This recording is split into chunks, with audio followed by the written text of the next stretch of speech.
Hello students, welcome to the G3 online classes. In the previous class, we studied some accounting terminology and now we will study and understand some more accounting terminologies. The first one is receipts. Receipts are those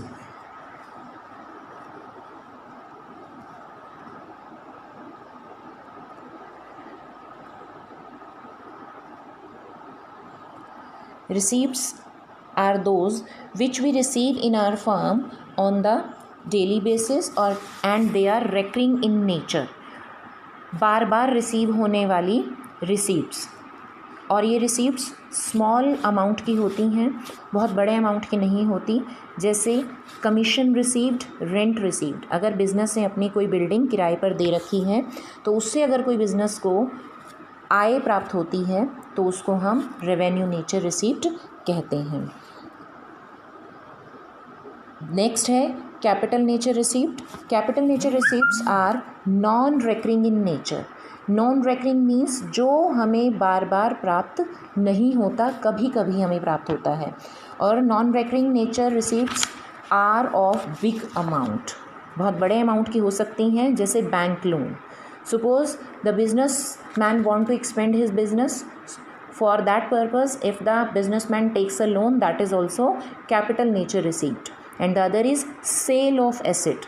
Sale of asset, if the firm wants to sell his assets of the business, then it is also a capital nature receipts. I think these things are clear to you. Revenue nature receipts and capital nature receipt. मैं फिर से एक बार clear करती हूँ. Revenue nature receipts recurring nature की होती हैं, जो हमें बार बार मिलती रहती हैं, बहुत छोटे अमाउंट की होती हैं, जैसे कमीशन रिसीव, रेंट रिसीव, या फिर कोई और ऐसी इनकम जो हमें व्यापार में हमने अपनी गुड्स को सेल करके जो हमें मनी रिसीव होती है, that is also revenue nature receipt. Capital nature receipt ऐसी रिसीप्ट होती हैं जो बार बार हमें रिसीव नहीं होती, लेकिन एक बहुत बड़े अमाउंट की हो सकती हैं. अगर हमने बैंक लोन लिया है तो वो कैपिटल नेचर रिसीप्ट है. रिसीप्ट मीन्स प्राप्त होना. और दूसरा है सेल ऑफ फिक्स्ड एसेट. अगर बिजनेस ने अपने कोई फिक्स्ड एसेट को सेल किया है, उस एसेट को सेल करने से जो अमाउंट हमें रिसीव हो रहा है वो भी हमारा कैपिटल नेचर रिसीप्ट में काउंट हो जाएगा. नेक्स्ट है एक्सपेंडिचर. एक्सपेंडिचर मीन्स खर्चा. Money spent for purchasing assets और goods और services is called expenditure. ऐसा पैसा जो हमने व्यापार में गुड्स को, सर्विसेज को या फिर एसेट्स को खरीदने के लिए किया है, उसको हम एक्सपेंडिचर बोलते हैं. Again, expenditure are also categorized in two types. The first one is revenue nature expenditure and capital nature expenditure. Revenue nature expenditure, money spent on purchase of goods and services is called revenue nature expenditure. ऐसा पैसा जो हमने व्यापार में वस्तु और सेवाओं को खरीदने के लिए या फिर किसी और व्यापार में होने वाले दैनिक कार्य को करने के लिए किया है, उसको हम रेवेन्यू नेचर एक्सपेंडिचर कहते हैं. ये बार बार किए जाते हैं, इसलिए हम इनको रेवेन्यू नेचर एक्सपेंडिचर बोल रहे हैं. जैसे रेंट, किराया दिया है. अगर हमारा बिज़नेस का बिल्डिंग रेंट पर है, उसका हर महीने हमें किराया देना पड़ रहा है, तो वो भी हमारा रेवेन्यू नेचर एक्सपेंडिचर होगा. वेजेस, कोई हमने मज़दूर अपने व्यापार में लगाया था काम के लिए, उसको जो पैसे हमने दिए वो वेजेस कहलाएगा. फिर है सैलरी. व्यापार में अगर हमने काम करने के लिए कोई एम्प्लॉय अपॉइंट किया है तो उस एम्प्लॉय को हमें जो सैलरी देनी है वो भी रेवेन्यू नेचर एक्सपेंडिचर में आएगा, क्योंकि हर महीने हमें उसको वो सैलरी देनी पड़ती है. I think now it is clear to you. The next is capital nature expenditure. If benefit of expenditure is received for more than 1 year is called capital expenditure. ऐसा खर्चा जो हमने जिसको हमने 1 साल से ज़्यादा के फ़ायदे के लिए किया है, वो हमारा कैपिटल नेचर एक्सपेंडिचर कहलाएगा. जैसे purchase of machinery. If we have purchased a machinery, then we will use that machinery for 5 years, 6 years, 10 years, for more than 1 year. That means the benefits of that machinery is more than 1 year. ठीक है, machinery को हम 1 से ज़्यादा साल के लिए use करने वाले हैं और उससे होने वाला फ़ायदा भी हमारा 1 साल से ज़्यादा का होने वाला है, तो वो हमारा कैपिटल नेचर रिसीप्ट में आएगा। नेक्स्ट है deferred revenue expenditure. Deferred revenue expenditure स्थगित किया गया खर्चा, स्थगित भुगतान खर्चा।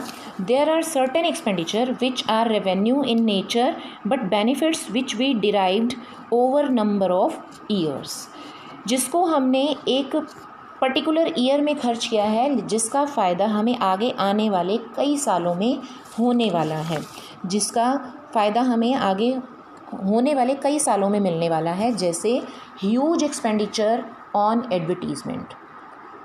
On TV you have seen so many different type of ads, right?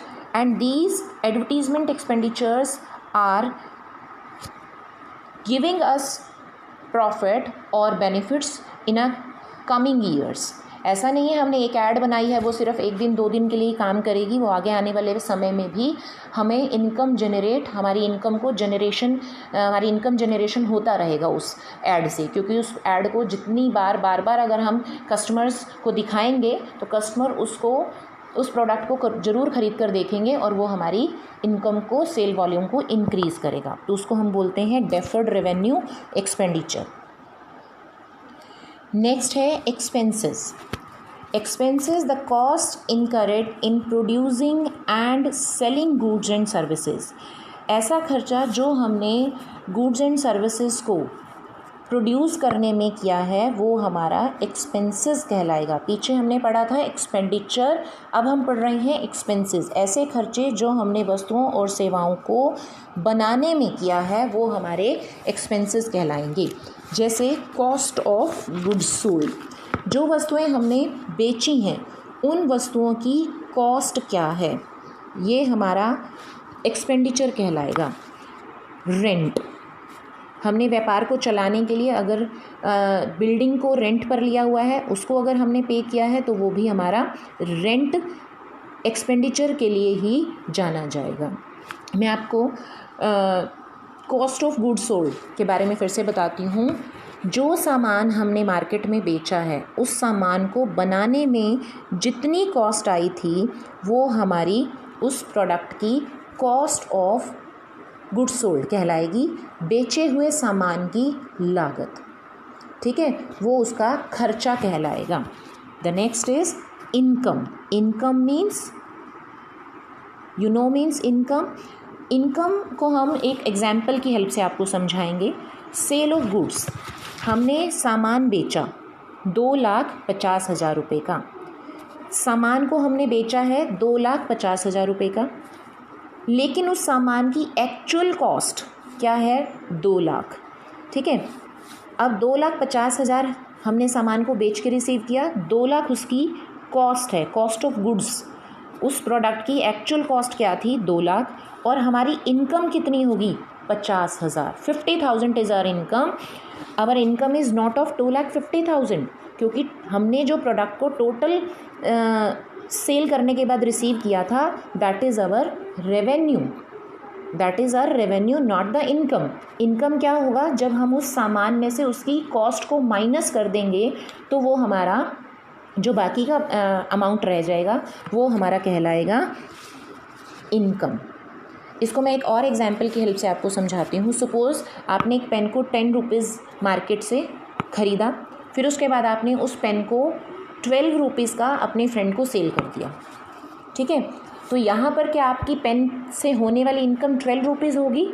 नहीं, आपकी पेन से होने वाली इनकम ओनली 2 रुपीज़ होगी, क्योंकि एक्चुअल पेन की कॉस्ट थी 10 रुपीज़ और आपने उसको सेल किया 12 रुपीज़ में, तो 2 रुपीज़ ही तो आपकी इनकम होगी। सेम इसी एग्जांपल में आपको फिर से समझाती हूँ। सेल ऑफ गुड्स, हमने उस प्रोडक्ट को जो सेल करके रिसीव किया 2,50,000, that is our revenue. Revenue means आगम, जो प्रोडक्ट को बेचने से हमें रिसीव हुआ है, बट उस प्रोडक्ट का actual cost of goods sold, उसके ऊपर हमने खर्चा कितना किया था उस प्रोडक्ट के ऊपर 2 lakh, and the remaining is our income. I think अब आपको ये समझ में आ गया होगा कि कैसे हम